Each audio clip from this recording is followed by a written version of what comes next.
اگر کوئی نبی کو انسان اور بشر ماننے کے لیے تیار نہیں ہے تو وہ نبی کو منعم علیہم نہیں سمجھتا، انبیاء کو منعم علیہم نہیں سمجھتا ہے؟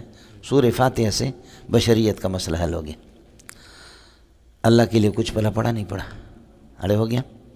ایک عجیب بات آپ کو بتاؤں، تعریف کی جتنی بھی کتابیں ہیں سمجھے، چاہے وہ کشف اصطلاحات الفنون ہو یا دستور العلماء عبد النبی احمد نگری کی یا سید شریف جرجانی کی تعریفات ہوں، نبی کی تعریف سب نے یہ کیا النبی انسان بعثہ اللہ الی الخلق۔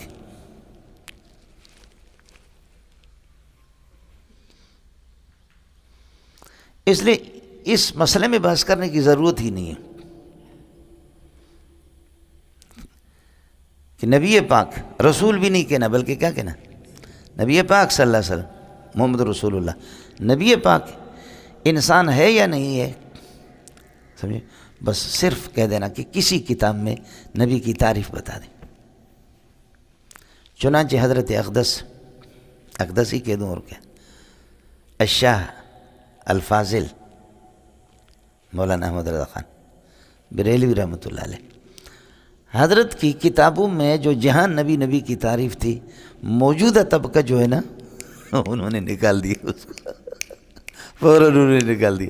جیسے حضرت مولانا مودودی کی کتابوں سے خلافت ملوکیت سے بہت، اگر پرانا ایڈیشن کسی کے پاس ہے تو پھر مسئلہ ہی خراب ہے، لیکن موجودہ طبقہ نے بہت کچھ نکالا، اسے نکالا بہت کچھ نکالا۔ تو حضرت کی کتابوں میں جہاں جہاں یہ تھا، اب یہ درد سر بن گیا ہمارے لیے، اس کو انہوں نے ختم کر دی۔ نہ رہے باس نہ بجے بانسری، جان چھوٹی ہماری۔ آپ کو مسئلہ سمجھ میں آئے؟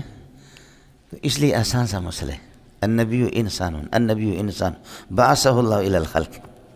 نبی رسول کا فرق وہ الگ مسئلہ ہے جو ہم لوگ بخاری میں پڑھاتے ہیں، مسئلہ مشکل ہے، لیکن یہ ہے کہ نبی کی تعریف یہی ہے، النبی انسان بعثہ اللہ الی الخلق۔ ایک منعم علیہم، دوسرا نبی، سمجھتا ہے؟ تیسرا مسئلہ یہ ہے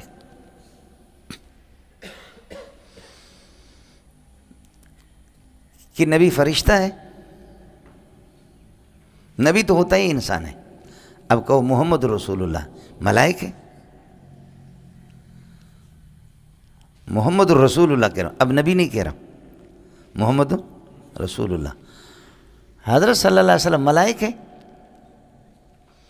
یہ کوئی بھی اس کے قائل نہیں ہے کہ فرشتوں میں سے، جب فرشتوں میں سے نہیں ہے تو انسان ہے، اور اگر انسان نہیں ہے تو تیسرے مخلوق کوئی رسول بن کر کے آیا ہی نہیں دنیا میں۔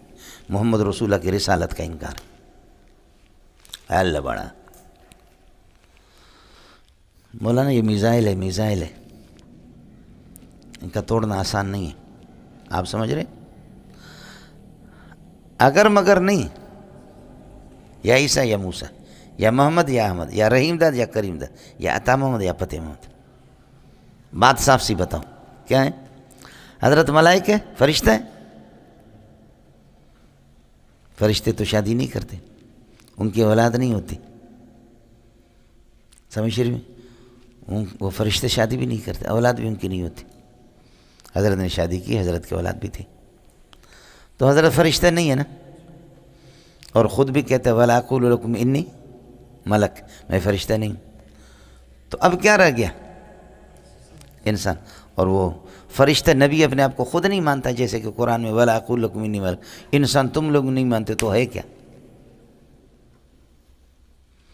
خلاصہ یہ نکلا کہ رسالت رسول کے لیے ضروری ہے، یا انسان ہوگا یا فرشتہ ہوگا، کس کے لیے؟ اب دوسرا انداز آپ کو بتا رہا ہوں، پہلے نبی کا تھا۔ رسول دو مخلوق سے آتے ہیں، یا انسانوں سے، یا بولو انسانوں سے یا فرشتوں سے، سمجھتا ہے؟ انسان سے یا فرشتوں۔ اللہ یستفی من الملائکۃ رسلا ومن الناس، اللہ یستفی من الملائکۃ رسلا ومن الناس، یہ صرف دو قسم کے رسول آئے دنیا میں، سمجھتا ہے؟ تو فرشتہ تو وہ خود اپنے آپ کو نہیں کہتا، اور انسان آپ بھی نہیں کہتے، نتیجہ یہ نکلا محمد رسول اللہ کی رسالت کا انکار۔ سمجھتا ہے؟ سمجھ میں آیا؟ مولانا یہ ایٹم بم سے بھی بڑے ایٹم بم ہے، اگر آپ کے اندر ہمت ہے تو بولنا۔ چوتھا مسئلہ سمجھو، ناکح اور منکوح کے درمیان میں جنسیت ضروری ہے، بولو۔ ناکح اور منکوحہ،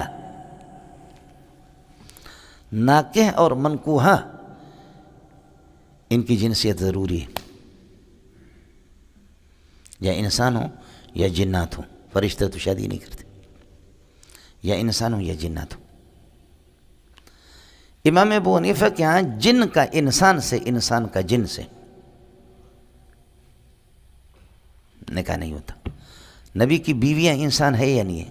بالاتفاق علامہ محمد رضا خان پوری دنیا کے ہیں انسان ہیں، عائشہ، سودا، حفصہ، زینب، اور اسی طریقے صفیہ، ہماری جو مائیں ہیں، جویریہ، یہ سب انسان ہیں۔ جب ہماری مائیں نبی کی بیویاں وہ انسان ہے تو پھر نبی انسان ہے، اور اگر نبی کا جنس ہی الگ ہے، وہ انسان ہی نہیں ہے، تو نکاح سرے سے ہوا ہی نہیں ہے۔ تم فتاوی شامی میں کہیں بھی کسی فتویٰ میں دکھا دو، لو ہم نے تجھے دل دیا ہے کیا یاد کرو گے؟ کچھ بلا پڑا؟ یہ چار باتیں ہوں گی، سمجھے؟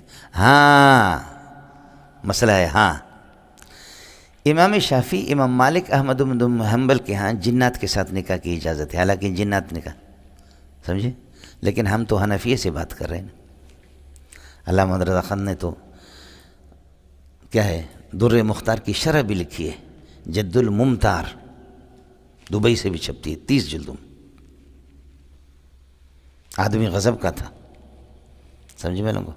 ہر انسان کی تفردات بھی ہوتے علماء کے، لیکن آدمی ہے پڑھنے کے، سمجھ شریف میں پڑھنے کی چیز ہے، اور عربوں کے ہاں بے بہت اب اس سے فقاہت میں لوگ استفادہ کرتے ہیں، سمجھ شریف میں ہے کہ نہیں؟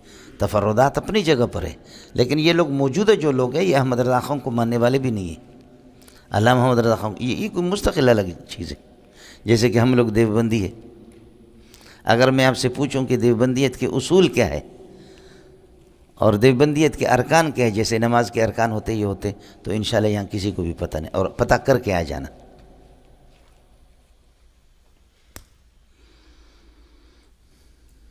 پتہ کر کے آ جانا۔ ہر ایک آدمی کوئی بھی اپنے آپ کو دیوبندی کہہ دے، اس طرح نہیں ہوگا، اس کے اصول ہے، اس کے ارکان ہے۔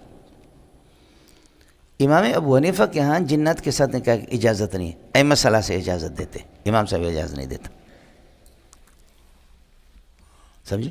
اس لیے کہ ناکح اور منکوحہ کے درمیان میں جنسیت، ان کا جنس الگ ہے۔ تسخیر جن کی بھی امام ابو حنیفہ اجازت نہیں دیتا، اور نکاح بالجنیہ کی بھی اجازت نہیں دیتا۔ پانچویں بات، چھٹی بات سمجھو، والد اور مولود میں جنسیت ضروری ہے۔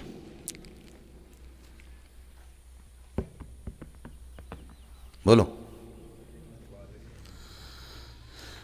والد اور مولود، یعنی مولود لہو اور مولود لہو ابا ہے اور مولود بچہ ہے۔ ولد کی تعریف یہ ہے کہ الولد من یکون من نطفت ابیہ ویکون نوعا من نوعہ، بڑا بچے ابا کے نطفے سے ہو، ویکون نوعا من نوعہ، اسی کا نوع ہو، سمجھتے ہیں؟ اور نوع کیا ہوتا ہے؟